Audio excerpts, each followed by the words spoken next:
Hey, we're back. Hi everyone. Hi sisters. How are you? I'm good. Please forgive the hat. It's come to that point of the month of the season. You know, hair is about to get done, and you made it flow. It's all good. It's all good. I have been rocking the same top knot for weeks and it's not going anywhere. But anyway, just to kind of do a formal intro. So welcome everyone to the BTL Podcast. We're three sisters, wives and mothers here to collide, create and connect with you, our community of Black women. Of course others, but you know, that's our focus. This is episode number 5, I believe, or episode number. Well, I think it's number 5. And yeah, let's get into it. So what are we talking about today? Park my big truck into your little garage.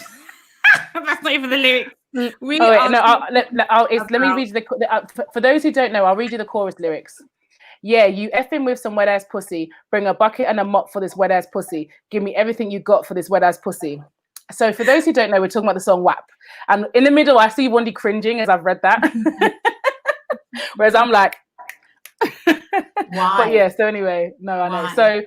So just to kind of give some context or some build up, that we know to park their big truck into her little garage. Well, there we go. But there's been so much kind of interesting rhetoric on this in social media and spaces about kind of, you know, people's reactions to the song, to the video, and I think, you know, in the lighthearted area of it, you can kind of had some jokes around it, and I think there's been a lot of. You made a point that in one of the comments, someone said, "Let's give a moment of silence for somebody who Googled WAP thinking it was web-based wireless protocols or something like that." Wireless app protocol, exactly, and they came across this, but I'm like, that was a bit of a moment. But also there is a kind of a bigger theme around the sexualization of Black women and our bodies, and so I think it's a conversation that exists on the spectrum, and you know, not for a second are we going to try and cover every single part of it, but I just think it's just an interesting topic. It's really relevant, and we just wanted to share our own perspectives. So, who wants to go first? Well, I'll just chuck out something. This is not necessarily what I believe. It's just some of the things that I've been listening to. So I listened to Joe Budden's podcast, and he was actually saying that it's too vulgar. Everything about it is just too vulgar. And my kind of point is that it might be, I don't know, but I kind of feel like both men and women in music, if we're just going to talk about music for now, have been doing this thing for years. I think was about to say, it's men not new. have history more of it. If people remember some of R. Kelly's lyrics, there are other kind of rappers and singers that have had lyrics that are just the same, but I think it's a different conversation because it's women. So I just want to kind of lay that foundation, because regardless of what we actually think about the video and the music, there is definitely double standards, and there is a lot of sexism within that. Do you know what I mean? I just wanted to kind of put that point out. I can see that. So from a point of, you know, are people coming for this song harder because it's women behaving this way versus let a dude be out front and those two in the background doing what they do? You're right. That's been done. That's been happening. Because Foxy Brown, all of those people, Lil Kim, been doing this stuff. But they had the same thing. She's too raw. She's too that. But when a man's there with the lyrics that they have, plus two girls either side of them, it's fine. So and the thing is, and that's there. Yeah, no, definitely. And I think that's where I initially was coming from, because I think part of me is really desensitized to a lot of this stuff, which, you know, good or bad, but it is definitely desensitized. So with all of the noise around it, and like I said, that's not necessarily a good thing, but I just mean with all of the noise around it, I came from the perspective of, hold on, this is not the first time I've heard a song in this vein of being explicit when it comes to sex, when it comes to talking about women, and so for me, like I said, but the thing that's the biggest difference is that these are female vocalists. These are women who are kind of being explicit and being very kind of open about talking about sex. And I think historically, like we said, this is something that is the double standard, is that, you know, men have been speaking explicitly about women, about sex in women, about all these things, violence around this. Like there's some of the lyrics and some of the songs are going there. And so I'm a bit like, the shock factor, I think, is more that, like I said, I think people are more shocked by women doing it. And then therefore, there's an expectation and almost like a double standard to say, well, as women, you should be speaking up for or recognizing that sexualization of women is a real thing, and you're adding to that and you're not helping the cause and so on and so forth. But I guess some of my thinking is that, but why is it that, and when it comes to, and it's not, and this is just a question, but why is it when it comes to women expressing themselves or doing art, that it has to always have that added layer of consciousness to say, I can't just express myself and my story in this moment, I've also got to consider how everyone else is going to perceive this, because there's not many women in this space, and therefore I also have to carry that. It's just the same as being black, you know, is a case of, there are so few positive images out there. Sorry, there are so few platforms for us. So I'm taking it from a race perspective, right? There are so few opportunities for us to have a platform that when we do, people are like, don't let it be that, you know, and that's the point. But is that wrong, right? Is that wrong from a sense of, we've only got, of 100 platforms, we own 2 of them, and this is what you want to show? Because when I'm walking down the street, or when I go to, you know, and it's kind of like what we talk about, right? When I go to a foreign country, and if the person's only reference of what black women are is that video and every other kind of, you know, whatever, I have to wear that burden.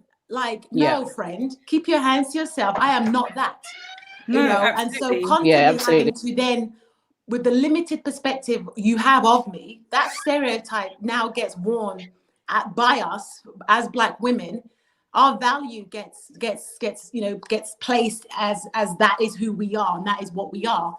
And so on one hand, it's like, sister girl, you're not helping the cause. And then on the other hand, what Buki's saying and what you're saying, Tia, I get, is that why should they? If every other culture and every other race, you know, can have, you know, you can have a smart white chick, you can have a thought white chick, you can have a this white, you know, every other group of people get to have a spectrum of versions. You know, you get the good, the bad, the rough, the, you know, whatever, right? The sexual, the chase. Because there are so many more images that show a very broad spectrum, my judgment is not narrow. But because there are so few of us, it's like you either got, you know, housewives of this, or, you know, basketball wife, and it's all the same kind of. And so as a woman, you're trying to show we are intelligent, we are educated, we are doctors and lawyers and teachers and graduates. And I think that's your point. I think it is about, I think that is the point about, because there's not like a spectrum of our narratives, our stories out there, you know, and historically, black women in particular, absolutely, black women in particular. I mean, hey, we can go back as far as slave days, where black women's bodies were heavily sexualized and just, you know, literally just used for sex, you know, and breeding and all those horrible things. So that's been happening. And I think, you know, present day now, nothing's really changed. A lot of black women are fetishized. Oh my God, I've been, you know, by white men, you know, talking about my chocolate skin that they want to lick and all of that. You know, it is. You know, the descriptions are like the Pornhub categories, i.e., oh, are you an ebony? Am I an ebony? I was going to make my point actually about some of these historically, some of these kind of music videos are like this when with porn and music videos, especially the violence between that can go on as well in porn, and these kind of like really rough fetishes. And when it comes to black women, that, you know, we don't own our bodies, they're owned by men. And I wonder if there's part of it where, so a lot of men that's speaking out that, oh, this is too vulgar, this is too much, is that there's part of, this is really warped, but I think there's part of men's brain, I know I'm generalizing, don't shoot me down, you know, out there, but there is part that it's that whole Madonna thing, right? You want women to somehow still be virginal and be all of that, but then you do want that hoe in the street, but you want to be able to talk about that hoe in the street, and you want to be able to tell your side. But then when women you want to dictate how that is, you want to dictate the frameworks in which you have that, which is why you are. It's okay if it comes out of your mouth and you are sexualizing women. But if a woman does it and owns her own sexuality, owns her body, owns her choices, it's a jar for you. And I think that's, and actually, and to be fair, like I said, genuinely, I have a daughter, so of course, you know, I always have to have the lens of, because everyone always loves to say, well, you're a mother of a daughter, what would you say to your daughter? Well, first of all, I wouldn't show her that video, but I wouldn't show her a lot of things. So it's not just because of that point of view, but equally, of course, because I have a daughter, I'm fully aware that as a black girl, you know, the data shows how black girls are sexualized from a much younger age. They lose the perspective of being innocent and pure to adults from so much earlier, which is why we see them disproportionately affected and disproportionately like disciplined in school systems and all sorts. So we really do see how this is having an effect, and this is why I'm not kind of completely like, oh, let's be chilled. And not believed exactly. Happens, you know? Exactly, particularly around sexual acts and sexual violence. There's so much belief within the black community. This is where movements like Me Too even were birthed out of in the first place, was that it was actually a black woman who had experienced something, and again, that lack of belief. But I digress slightly, but it was just to say that, you know, so I am conscious that what are the images and what are the representations my daughter has. And I think, again, it's the frustrating thing is that when it comes to me wanting to show her and embrace who she is as a Black woman, and role models and images of celebrities and influencers and different people who are Black women, you almost become ring fenced to, you've got women who sit on this space, which is kind of in the music space and kind of a very, we've got our Michelle Obamas, and we've got Michelle Obama, Oprah's. Yeah. And then you've got kind of Beyonce, who sits in the middle, because Beyonce, don't get it twisted, some of her videos, she's a lot more sexualized than others, and whereas other times she's very conscious around that. So again, it goes back to the point you made earlier, in that, why is it that we don't get to exist on the spectrum? You know, why don't we get to exist on the spectrum? Because I think the fact that we don't is why it's so problematic when videos like WAP go out there, because everyone goes, this is just it. This is what everybody will always speak and say to us. I'll give an example. Like, do you remember when Single Ladies came up back in the day, when Beyonce Single Ladies? Yeah. And I never forget how every single time at work there was a work party or an office party. Makola, do the Single Ladies dance, and it became like the armory, or the expectation that because you're a Black woman, of course you know the Single Ladies dance. I want to do it. It's like twerking. Exactly. How many times have you been like, oh, can you twerk? I twerk my shoulders. No, I can't twerk. But you're expected to, right? Because we're Black women, we're expected to be able to shake our butts, and we're expected to be, you know. And the thing is, while we can and while we do, because so much of that is actually part of our African heritage, and it's actually way more about that. And so I'm not even like, I'm like, yes, I can twerk, and yes, I can do the Single Ladies dance, and yes, I can WAP and split. Well, I can't do splits anymore, but like it. But it's so my point is, it's not that. It's not but it's the fact that the lens by which we are always looking at things from, because of the way the world is set up, it is a white patriarchal lens. And so, you know, and even though we are Black women and we can see it from other perspectives, the worldview, or the worldview that's presented, because in mainstream platforms it's still very much dominated by white space and white patriarchal spaces. That's where the frustration is, that here is another opportunity for them to reduce us, reduce us to this, to say that this is what Black women are like. Yet you're fighting for a cause. Make up your minds. Which one do you sit on? Right. Both. Right. And that's it, right? And it's there's that thing about women can be all things. Like Black women, like, I think we're kind of saying the same thing, that we can be all things, but obviously because we're mainly just seeing one way that a Black woman can be is the issue. But we can be that boss woman, we can be the mother, we can be the, you know, whatever, all sorts. But it's like, when do we get the opportunity to show that side? And what I think my beef about all of this, like I must admit, I'm a bit desensitized to the video. When I first saw it and someone was like, have you seen it? And I watched it, I was like, okay. Like, it wasn't like oh, what? Like, I don't know. Wendy was like, nah, I saw it and was like, I'm just not here for it. And I'm that's just who I am. That's just as a person. And I think you've said a few of those points. I'm only just kind of buttressing, but I still personally, it's just not my taste. I'm not here for it. I don't want to. As women, I don't think it's empowering. I think there are other ways to be powerful as women. I don't think there's any value. I don't think there's any, like, you're not saying anything, you're not expressing anything. I just don't see the value. Like, how have you made society better? How have you contributed? I don't mean, like, I just feel like, why? Didn't need to happen. Could have been 100 different ways you could have expressed yourself, expressed a feeling and emotion. And I'm that way, this is who I am. But I can't help but think, and again, maybe I'm wrong, but I just can't help think that, being Black is political, right? I think this notion of until such time, and maybe it is until such time, but I feel like it is political. There's so much of our existence that is political, and maybe it's unfair to say this, but I don't know, like, I feel like, we do have to, I know our platforms are so limited, and I'm just thinking, when I get my platform, and I pray to God that we really do get a big platform, I'm going to use it for good. And that's my meaning of good. And I don't mean to sound judgmental. It's not doing that. I'm not using my platform for that. And, I'll give it up to Beyonce. I think she does her thing. She's got a little sexiness going on, but I think she brings a lot of powerful other statements to the table as well. And I think her range is so much that I'm like, I'm here for it. You can be sexy, you can be strong, you can be this. So it's not like I'm saying everybody should go around in turtlenecks, but I just like I said, I think our platforms are so limited, and I think we're fighting against so much. And I'm sorry, I wouldn't be surprised if it wasn't a bunch of men who were like, yes, do it. You know, I'm sorry. I don't know. Yeah, and you know, but you know what it is. Women around the boardroom thinking, yes, I think you're next. I just think, it just feels like you're pandering to the lowest common denominator. And okay, so this is much more.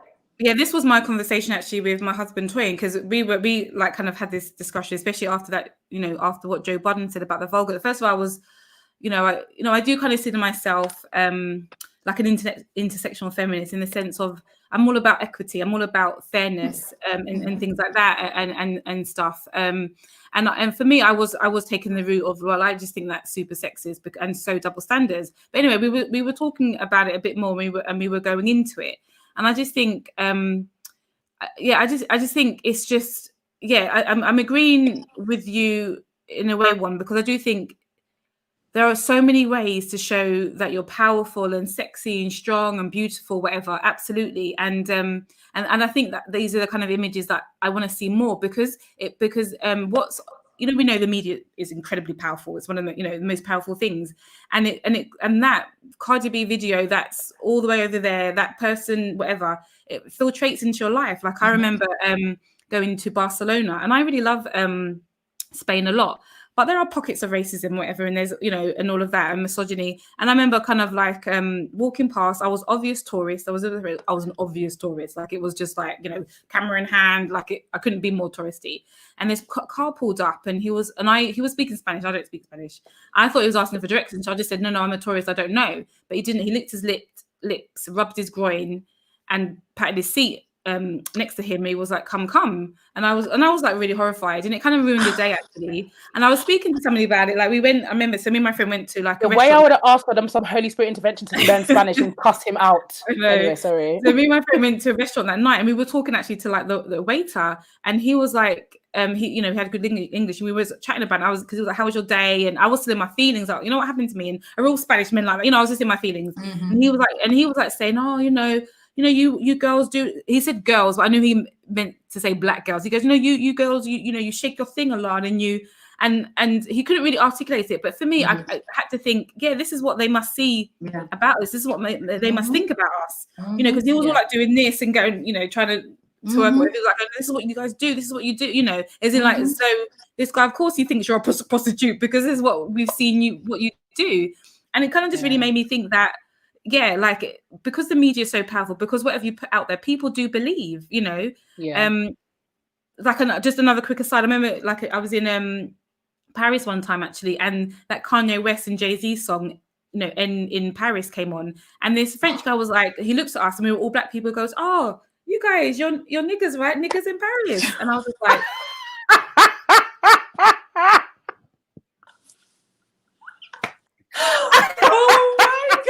listen, no, while that is really wrong, part of me would have burst out laughing and been like, the audacity. Audacity. No, trust me, I checked him, and Toyin was like, look, he didn't know any better. It's me, but that's the point. But you know what it is, and actually, to put on my kind of D&I hat for a second, when we talk about a lot of the training and workshops we do, when we talk about bias and we say what is bias and where bias comes from, it comes from socialization, it comes from personal experience, but then ultimately it comes from representations in the media. So actually, what a lot of the content that's out there, it contributes to collective bias. It contributes to how people are viewed. So you're trying to step into an office as a black woman, trying to show your credentials, you're trying to be taken seriously, and all of the images that flash up, and that's it, and it's part of, and again, like you said, is that my problem? It is my problem, because that's my experience, and so you can't run away from us traveling. So not even like within our own spaces. There's me in France, there's me in Spain. It's everywhere. What are you talking about? It's everywhere. When we went to Italy that time, isn't it? Come on, you guys dance like Beyonce, twerk for us, all of that.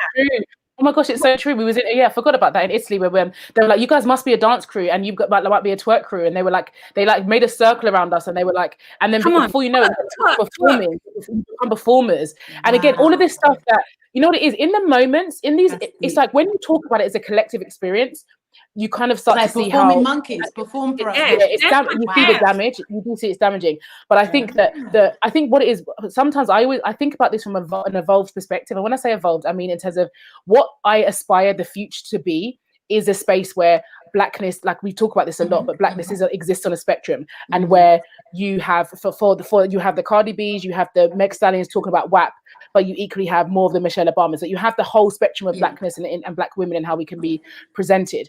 But I think that, like you said, the focus. But for me, the focus is that videos like WAP and Cardi B's and Meg Stallion's song, they're getting so much attention even from other media that it's getting pushed. Whereas, as an example, just as a complete opposite, but Michelle Obama's Becoming series, while it would have been pushed and PR'd, nowhere near in terms of probably the access points and I guess it's the communities, because you have to think about generation, like which generations are engaging with this content. Michelle Obama, you know, as an extreme, but she was the first lady.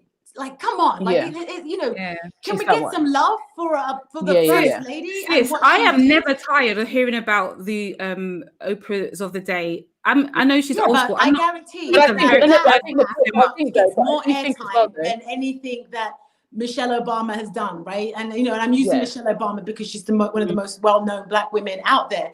But I guarantee there'll be more association with us and that video than us and the first lady. Absolutely. Like, come on. Exactly. But also, I think from a generational point of view, like from an age perspective, like Gen Z and like kind of people coming up, Michelle Obama will feel quite far away from them. And so I do think there's also about a space of how do we, and this is what I'm talking about, the importance of nuanced stories at all levels, because I don't think it's just about saying, well, actually Cardi B and Meg Thee Stallion, they target like the Gen Z and that's who are attracting them. Michelle Obama's maybe for kind of millennials and those older because of life stage or whatever. Whereas I'm actually just like, no, there's people who have the Michelle Obama energy. Of course, she's the first lady, so I'm not just talking about Michelle Obama. That energy at all generational levels. There are more stories out there. There are black women that are, you know, at every age and at every facet of life and work and experience doing amazing things. Yet these people are not getting any airtime, any attention. They're not being allowed to add to our narrative as a people. And so the people that do have the platform, I'm sorry to say, I feel like it's frustrating. It's limited, and so therefore you have to recognize that and use your platform for good. Or I'm like, Jesus, move them off.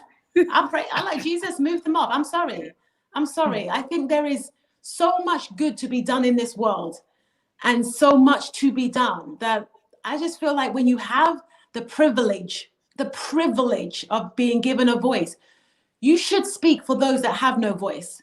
And I don't know, maybe people feel a way about it, but that's just how I believe. No, but I think, this is what we're here to do. We're here to present kind of our opinions, our views, and we can go into this a lot longer. We can this could be a series. Do you know what I mean? Yeah. But once again, we always invite our kind of listeners to kind of share their views and points of view. I'm sure kind of people have been talking about this in their own spaces. So yeah, absolutely, please do kind of connect with us on this. But yeah, so this is just a kind of short and sweet one, just talking about kind of women, and you know, this is always going to be our perspective. Black women is always going to be our audience, and it's always going to be kind of our point of tension. So, but thanks so much, sisters. This was fun. Kept it kind of short and sweet this week, and we will see you all next week. Bye. Bye.